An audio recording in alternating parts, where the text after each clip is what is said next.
Bienvenue à tous. C'est un acte juridique établissant entre deux personnes des relations de droit analogiques à celles résultant de la filiation. L'adoption d'enfants est régie par un cadre légal au Togo, mais quel en est le contenu? Nous en parlons sur ce plateau avec notre invité. Je reçois pour vous Pascal Chiltem. Vous êtes le président du Comité national d'adoption d'enfants au Togo. Merci d'avoir répondu à notre invitation. Merci beaucoup. Alors, Monsieur Chiltem, vous êtes le président du CNAET, le Comité national d'adoption d'enfants au Togo. D'entrée, dites-nous, qu'est-ce que c'est que l'adoption d'enfants? Merci, Monsieur Kwadjiba.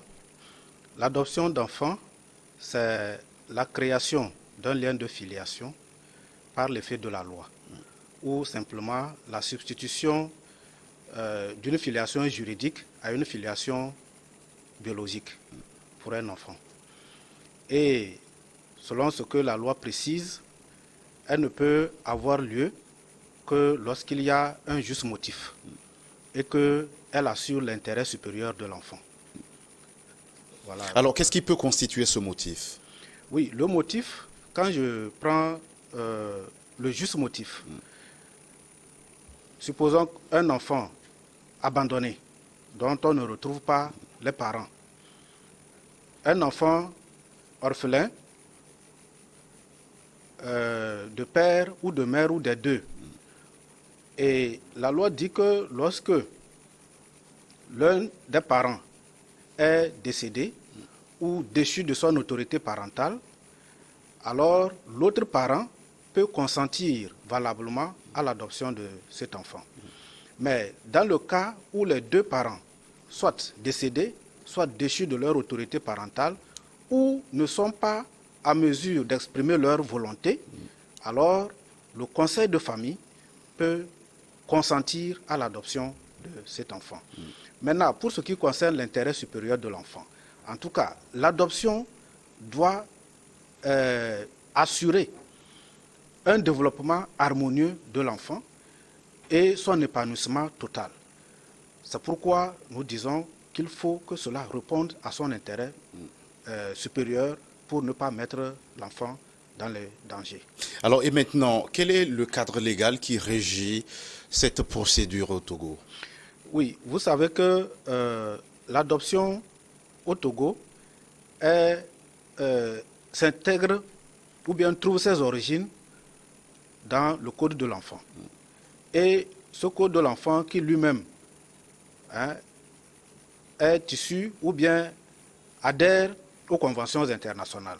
Lorsque je prends par exemple la Convention des droits de l'enfant, lorsque je prends la Convention de La Haye, auquel le Togo a adhéré, donc notre Code de l'enfant les intègre. Il y a également au niveau sous-régional le Code du bien-être de l'enfant au niveau de l'Union africaine. Et maintenant, au niveau national, il y a, en dehors du Code de l'enfant, il y a même la Constitution qui garantit les droits de tous les enfants. Il y a également le Code de personnes et de la famille, la loi sur l'état civil également, et dans tout ceci, la procédure d'adoption, le décret portant procédure d'adoption, qui est un décret d'application du Code de l'enfant, résume à peu près la synthèse de toutes ces dispositions internationales et nationales et fonde le cadre légal de l'adoption d'enfants au Togo.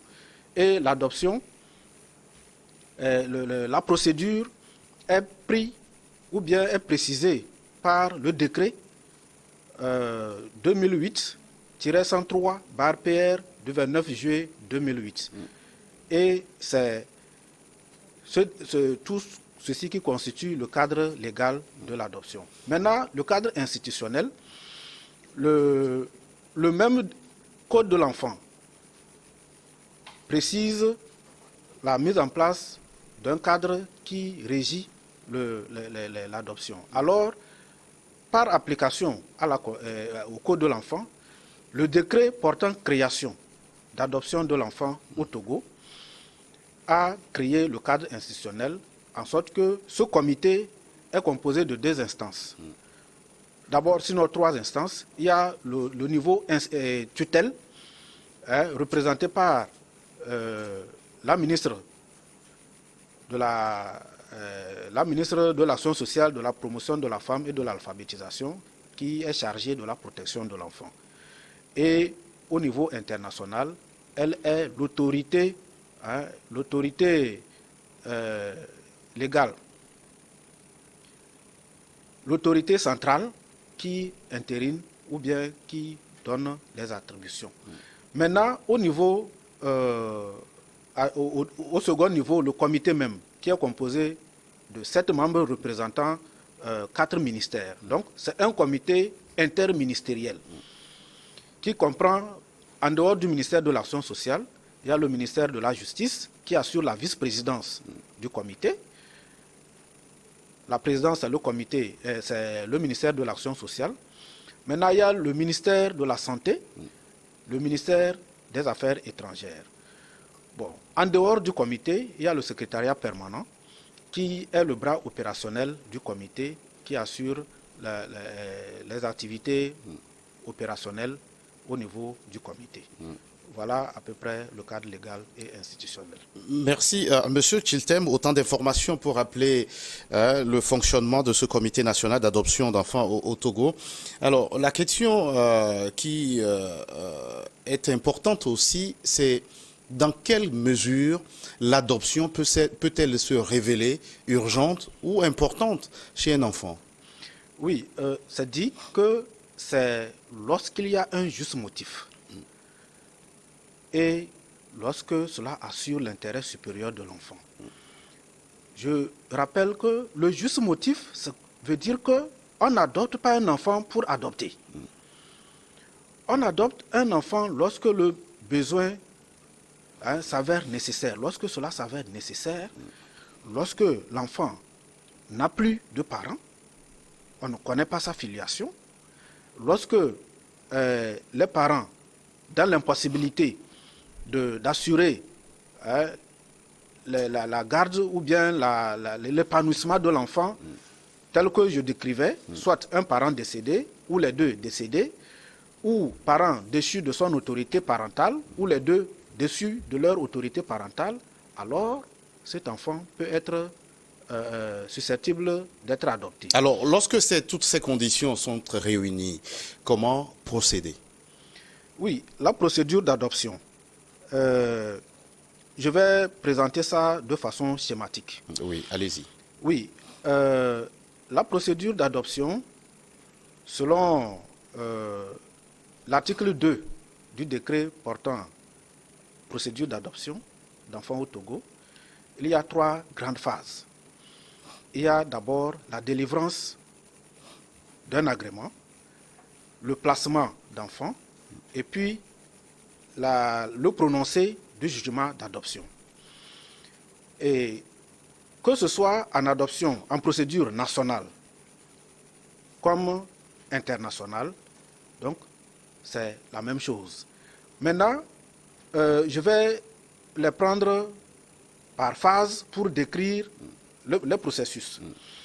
Donc, lorsque je prends la phase de délivrance d'agrément, à ce niveau, il y a d'abord la demande d'agrément que le postulant adresse au ministre de l'Action sociale, de la promotion de la femme et de l'alphabétisation chargé de la protection de l'enfant.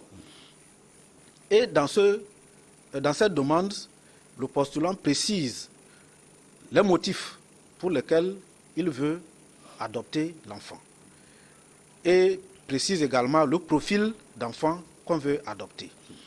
Et lorsque le ministre reçoit, elle transmet la demande au comité avec instruction d'initier la procédure. Alors, le comité, ça c'est la deuxième étape du processus, le comité invite le ou les postulants à un entretien. Et au cours de l'entretien, il s'agit de mieux comprendre, de mieux connaître d'abord les postulants, leur personnalité, leur vie familiale, sociale, professionnelle, et connaître ou bien approfondir les motifs pour lesquels on veut adopter l'enfant. Et à ce moment, ils doivent nous dire pourquoi, d'abord, ils n'ont pas pu donner d'enfant et est-ce qu'il y a d'autres recours pour lesquels ils sont toujours en processus, ainsi de suite. Et lorsque le comité, avec les postulants, parviennent à créer le cadre qui puisse permettre à celui-là d'adopter un enfant, donc le comité prodigue des conseils. Et tout ceci vise à aider le postulant à approfondir son projet d'adoption. Jusque-là, il n'a pas encore commencé l'adoption même, la démarche pour l'adoption même. Ça, ensuite vient maintenant le prononcé du jugement d'adoption. Non, avant d'arriver, c'est encore loin. Avant d'arriver là-bas, c'est que après l'entretien, le postulant va décider s'il, au vu des conseils et toutes les informations nécessaires qui lui ont été fournies, de poursuivre ou d'arrêter son projet d'adoption. Maintenant, si il décide de poursuivre, alors il doit écrire une lettre de confirmation au ministre chargé de la protection de l'enfant et encore insister sur le profil d'enfant. Cela peut changer à ce moment. Le profil d'enfant, c'est-à-dire l'âge, le sexe. Et ça, c'est la troisième phase. La quatrième, c'est que lorsque il va faire le dépôt du dossier, et à cette lettre, il doit joindre toutes les pièces nécessaires. Il y a une liste. Bon, peut-être que je pourrais les citer après, mais c'est toute une liste. Il doit joindre et payer les frais de dossier qui se payent également qui se payent justement au trésor public. Il doit obtenir une quittance du trésor public. Donc ça doit contenir dans son dossier. Et sur le plan national, ça vaut 240 000 et 540 000 francs au niveau international. Donc, lorsque le comité reçoit le dossier, la phase suivante, c'est que le président du comité diligente une enquête sociale et aussi, et dans le même temps, une évaluation psychologique sur les personnes. Donc, on doit s'assurer que les conditions, le postulant réunit les conditions sociales et psychologiques nécessaires pour adopter un enfant. Et lorsque les rapports sont reçus, le comité passe maintenant en séance plénière à l'étude du dossier, en tenant compte depuis ces premières déclarations jusqu'aux conclusions des rapports. Alors, lorsque le comité se réunit et statue en faveur de l'adoption, quelle est la phase qui suit? Oui, lorsque c'est favorable, le comité d'adoption propose au ministre qui a le pouvoir de délivrer ou bien un agrément. Mais quand ce n'est pas favorable, le ministre également notifie à la personne avec des motifs convaincants pour lesquels son dossier a été rejeté. Maintenant, lorsque la personne reçoit l'agrément, donc l'agrément, c'est le permis d'adopter. Il a une durée de validité de 5 ans. Mais chaque année, il doit écrire au président du comité national d'adoption pour renouveler sa volonté de poursuivre son projet d'adoption. Et si entre-temps, il y a des changements majeurs qui sont intervenus dans leur vie, soit ils sont divorcés, soit il y a un décès, il y a un enfant qui est arrivé entre-temps, un enfant biologique, ainsi de... En tout cas, ils doivent informer le comité chaque année. Alors, on va se comprendre très bien. Est-ce que ça veut dire que la procédure d'adoption dure 5 ans? Oui, la procédure peut durer 5 ans dans la mesure où l'agrément a une durée de validité de 5 ans. Cela voudrait dire qu'à l'issue des 5 ans, lorsque tu n'as pas obtenu un enfant, tu reprends à zéro. Tu reprends à zéro. Bon, maintenant, les motifs pour lesquels tu n'as pas pu obtenir d'enfant, ça peut varier. Alors, on va aller très rapidement sur le reste des phases à suivre dans le cadre de l'adoption. Voilà. Après l'obtention de l'agrément, le comité se charge de trouver un enfant. Donc, lorsque l'enfant est trouvé, on passe à l'attribution. Et c'est en séance plénière du comité d'adoption, on fait l'attribution. Maintenant, tout ce que je viens de décrire, c'est au niveau national. Au niveau international, c'est très important de le préciser, toute cette phase, jusqu'à l'obtention de l'agrément, est faite dans le pays d'origine. Dans le pays de résidence plutôt, est faite dans le pays de résidence. Tu résides par exemple en France, cela voudrait dire que toutes ces procédures sont faites en France. Et maintenant, c'est le pays de résidence qui envoie au comité national d'adoption son agrément avec tous les dossiers, y compris par voie diplomatique ou consulaire. Et le comité prend le dossier, y compris les dossiers nationaux maintenant, passe à l'étude. Et c'est lorsque, au niveau national et international, là-bas, ce n'est plus l'agrément qu'on donne, mais c'est un certificat de conformité. Le ministre adresse à la famille, via l'autorité centrale du pays, un certificat de conformité pour dire la procédure telle que accomplie là-bas respecte le droit international et la législation togolaise. Maintenant, ça donne droit à l'attribution d'enfants. Et en ce moment, au niveau national, lorsque l'enfant est attribué, c'est à ce moment que le président du comité autorise le postulant ou la postulante à avoir accès à l'enfant.